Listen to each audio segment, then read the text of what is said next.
Украина мен Беларусь хакерлері Ресейге соңғы уақыттағы ең ірі әрі сәтті шабуыл жасады. Бұдан Ресейдің ең ірі әуе компанияларының бірі Аэрофлот 250 миллион рубльнен айырылып отыр.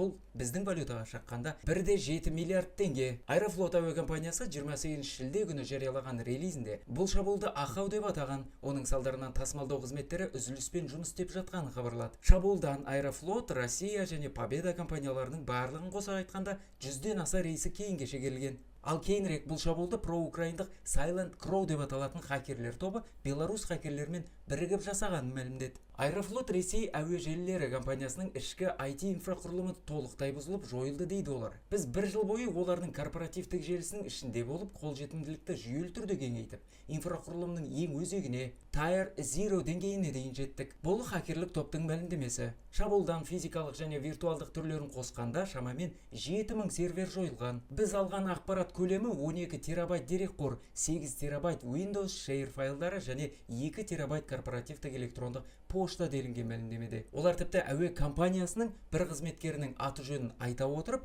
ол 2022 жылдан бері өз компьютерінде құпия сөзді өзгертпегенін мәлімдеді. Хакерлік топтың мәлімдеуінше, әуе компаниясында Windows XP және Windows 2003 операциялық жүйелері әлі де қолданылып келеді. Ал бұл бүкіл инфрақұрылымның бұзылуына алып келген. Кейінірек қана Ресей бас прокуратурасы хакерлік шабуылды растады. Ал бір күнде РБК сарапшыларының айтуынша, Аэрофлот 1,7 миллиард теңге жоғалтқан. Ал әуежайдың бағдарламалық және серверлік жүйелерін ішінара қалпына келтіру 2 ай уақыт алады. Ал толықтай тек 1 жылда қалпына келеді екен. Маңызды өзекті ақпараттарды Ақылтай телеграм арнасынан оқи жүріңіз, сілтеме профилде.